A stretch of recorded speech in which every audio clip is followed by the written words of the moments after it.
So how do you plan for a big event like a soapbox speech competition?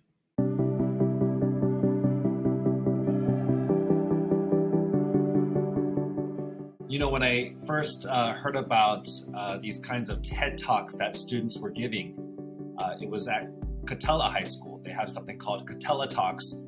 And I remember being invited there and students in the auditorium presenting on all kinds of topics that they were passionate about and being so inspired by the speakers who were able to share vulnerably about the topics that they cared about. And also the audience, the freshmen, sophomores, juniors, and seniors who listened so respectfully to the speakers. And I thought to myself, this is so powerful. I want our students to have the opportunity to do this. So they're doing this over at Catella, their freshman year, sophomore, junior, and senior, through their English department.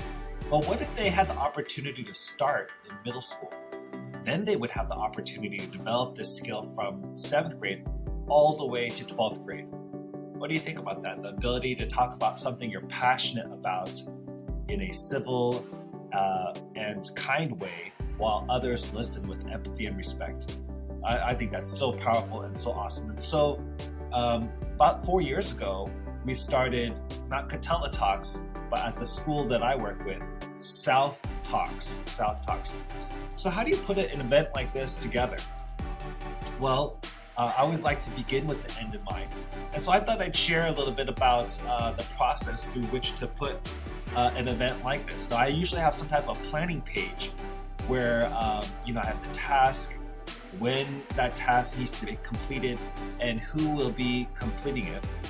And so I'm beginning with the end in mind. So the end would be, let's say, the event, the actual SOUTHTalks event where, the students will be checked in, there'll be judges, you'll need to have different kinds of things, like the room will need to be reserved, arranged, badges, trophy provided, certificates provided, and then kind of an agenda for the day. So that's kind of like the end. So if that's the end, then how do I plan for that end? So I thought I'd kind of go through this process. And the first SOUTHTalks competition we had, I was planning with actually another leader, another civic lead. And, a couple of days before the actual event, I had to go to the emergency room. And I wasn't able to actually participate in this event, but because we had worked together and had planned it all out, still it went flawlessly, and the SOUTHTalks events happened. Now the following year, we had the SOUTHTalks competition again. But this was the year of the pandemic, believe it or not. So we actually had a virtual SOUTHTalks competition. And so, and actually I think the year before that, before the pandemic, I actually had facilitated it as well. So now we're on our fourth year of the SOUTHTalks competition. And so once again, how are we going to put together this event? Now, I've led it before, another teacher has led it before, we've had another teacher lead it, and currently this year, a new teacher will be leading this event. So having this scaffolded allows the idea and the event to be institutionalized. So, but I think this process is helpful whether you're you're preparing for a speech competition, or whether you're preparing for any kind of big event that requires multiple stakeholders. So once again, there's that event, you're beginning with the end in mind. So where is this going to begin? In a school setting. Now for us, it might begin with putting the date in the master calendar, like putting that date and venue in advance, reserving that time in advance, even the year before. So if it's 2021 to 2022 this year, then what I'm doing is I'm thinking about 2022, 2023 and thinking, okay, I need to put this date in the calendar for next year, right? Sometimes when you put that date in, it's so powerful because it gives you a target to shoot for. Sometimes when there's no date, things come up and things get canceled, right? But I think when you put that date in the calendar and let everyone know, then I think that creates a space for a lot of these events to happen. Next is bringing that team together, right? Who are the folks that are going to help bring this together? And so at the very beginning of the school year, bringing that I guess you could say it's a professional learning committee. Maybe it's going to be handled at a late start or after school meeting or focus group. Anyways, these folks are super amazing. The folks that gather together to plan and discuss and think through what's going to happen and how to prepare all our students so they're able to participate on a day like that. So we were able to bring together a team that would be able to do that. We met regularly throughout the year. And then now that you have,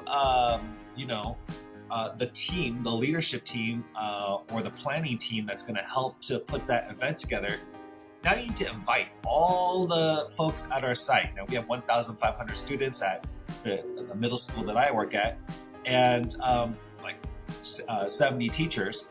So it's letting everyone know, hey, would you like to have your students participate in this? A soapbox speech is basically a 2 to 3 minute speech where students have an opportunity to talk about something that they're passionate about. We have the curriculum, we have the support, we have the steps, but would you like to participate?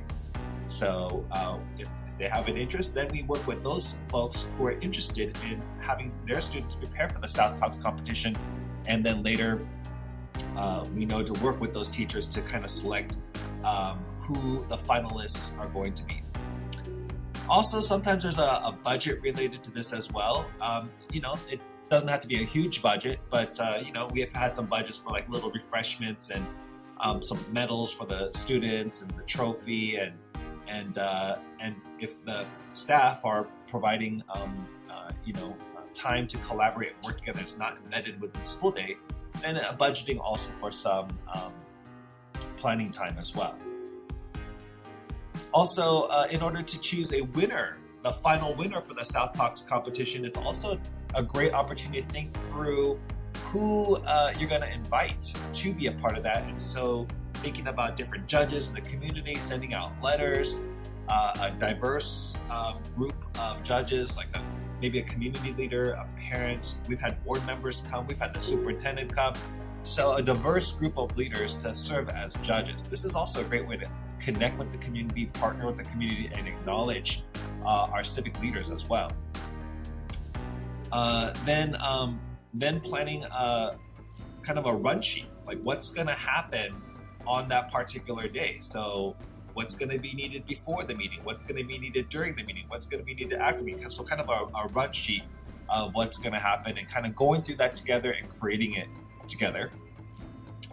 And then the selection of the students. So now that you have many students who have done soapbox speeches, how do you kind of narrow it down to the finalists?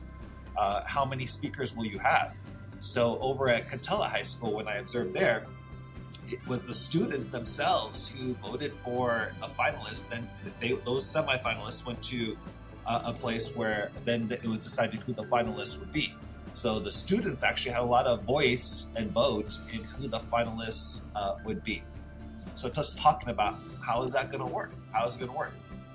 Then before the actual meeting, final briefing with all the stakeholders, talking about what's going to happen on that particular day, so that everyone is in the know. Once again, with so many school events happening, so many good things happening, sometimes it's easy to get lost on what exactly you're doing. So having that space to kind of say, are we on the same page here, and making sure everyone knows what they're doing, that's very helpful. And then also inviting the students to go through a run through. Sometimes, what's happening is the students have presented soapbox speeches, but understandably, when I was in middle school, it would have been very difficult for me to deliver a soapbox speech live. So having students have a chance to practice, giving them a run through so that they'll have a successful experience. So they'll have a special memory for the rest of their lives that they had a chance to do something like this. And then, of course, once again, we began with the end in mind, right? So the actual event itself. So I'm going to just click on this run sheet, and you can see that on this planning page, I have like hyperlinks to various documents. And so this document is now taking me to the run sheet, like what should happen before, like what should be set up, how should the room be arranged, how should the refreshments be set up, are there any videos to show, who's going to do the welcoming, who's going to do the introduction. So just having that all laid out in advance, like minute by minute, what is going to happen. And now that the event is concluded, it's an opportunity then to also connect with other folks, thanking them, the judges that came, If there are some winners or speeches that can go out, emailing out through or posting on social media, adding the new name to the trophy, and then perhaps also showcasing on our ETV, our student showcase, perhaps entering other contests like Soapbox Nation, and then of course debriefing with the team, just going over what lessons learned, what went well, really just kind of celebrating what went well and affirming each other, because sometimes I don't know, my habit, if I'm not careful, is to move from event to event to event without pausing and taking a moment to reflect and think. But I think that's so important for me and for others, so I'm trying to work on that on myself, to have that debriefing time to just really affirm and thank and appreciate and kind of just be happy for that moment of what had occurred, because there was a lot of different pieces that were in place. Now, I know the event I was talking about was the SOUTHTalks competition, or putting together a soapbox competition at a site level, but it could be any kind of major event. So you can see the planning that takes place. You begin with the end in mind, and then you plan backwards with all the different pieces that you think you'll need. And then if you have a planning page, you can just hyperlink the docs and everyone can know the steps. And then it's institutionalized for the following year. So if next year we want to do a soapbox competition, the person, even if it's a different person, they're not beginning from scratch, but they have a foundation to build upon. Once again, was this helpful for you, whether you're planning a soapbox competition or some type of event? If it is, go ahead and make sure you hit that like. If you like these kinds of conversations around educational leadership or ethnic studies, project-based learning, civic engagement and learning, make sure you hit subscribe. Every couple of weeks, there's a new video coming out on one of these topics. This is Dr. Jeff from Ed Family, where we are supporting students to find out what they're good at so that they can do good with it.